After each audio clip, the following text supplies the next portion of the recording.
I stay strong, forever young, may you live long. With perseverance, hold on and stand tall. Never back down with my back against the wall. I'm an overcomer, I overcame it, y'all. I conquered every mountain, I've been through it all. Yeah, I've been through it. What's up? MKBHD here. Alright, iPhone 12 Pro Max, the big boy. So if you've seen the reviews of iPhone 12 and iPhone 12 Pro, you basically already know everything you need to know about the new generation of iPhones. So now we have iPhone 12 mini and iPhone 12 Pro Max dropping at the same time, opposite ends of the spectrum. So yes, I am dropping two videos at the same time. This one is all about the Pro Max, and I'll link below the video about the mini if you want to check that out too. So the Pro Max is the everything phone. It's the biggest, it's the most Apple has to offer. Fun fact, even the sticker in the Pro Max box is the biggest of any iPhone box. But also now, interestingly, in the past, iPhones have all just typically been the same thing across the board, but different sizes. Maybe an extra camera in the Pro. This year, there's an entirely new, different, special camera system in just the Pro Max. That's not in any of the other new iPhones. So naturally, this was the focus of my testing. That's a pun. So I think all the other benefits of a bigger iPhone sort of speak for themselves, right? The display is a slightly higher resolution, and it's of course now a 6.7-inch screen instead of the 6.5-inch from last year's Max. So this is the biggest canvas of a screen Apple's ever put in a phone. I would have really, really liked for them to make it higher refresh rate, but again, in the reviews, I talked about why it's not there, most likely battery, but in every other metric, this is a top-of-the-line excellent smartphone display. But also, speaking of battery, the iPhone 12 Pro Max does have the biggest battery in any of the new iPhones.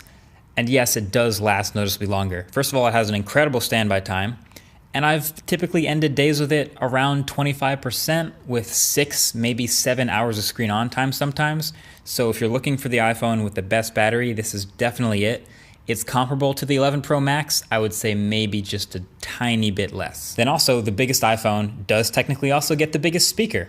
If you look at the bottom of all these phones, the 12 Pro Max has a bigger grill than the others, but honestly, it's not a noticeably louder speaker at all. Really, I just found it has slightly bassier sound at the highest volumes. That's about it. And the biggest iPhone also will of course have the biggest viewing area, and also because it's the same size notch on a bigger screen, the notch kind of feels maybe a tiny bit smaller, even though it is still comically big compared to other phones. But this is at least a no-brainer of a choice of an iPhone if people want to watch videos, do a lot of typing, a lot of texting, a lot of photo editing, big screen stuff like that. If you're not used to the size of this bigger iPhone, it's gonna feel huge. Like the toughest thing is, you'll notice right from the start, reachability is kind of tough. You can't reach all four corners of this phone with one hand, like you can with the Mini, for example. But other than that, I have no problems with it.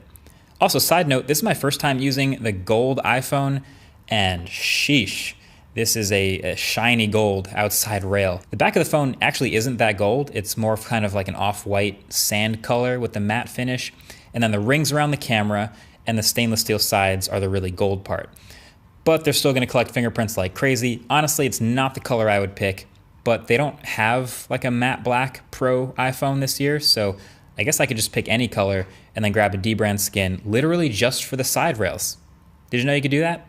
Yeah, just matte black for the shiny sides and all my complaints are solved. So I'll drop a link below if you want to do the same thing. Shout out to D-brand for being a channel sponsor. But enough of that. What you're probably here for is this camera, right? The question is this new camera system on the 12 Pro Max worth like spending the extra money and getting it over the 12 or the 12 Pro? If you're a creator, if you're a pro, no. So first of all, okay, I just want to point out, it really is a physically larger camera module. Like the rounded circle that the cameras live on is bigger, and the camera rings and lenses themselves are all also bigger. And that's to house the new hardware inside, namely the 47% larger main camera sensor that now has sensor shift stabilization instead of lens-based stabilization. And there's also a new 2.5x telephoto lens. So that's huge, literally. Like a physically larger sensor plus better stabilization just screams like way better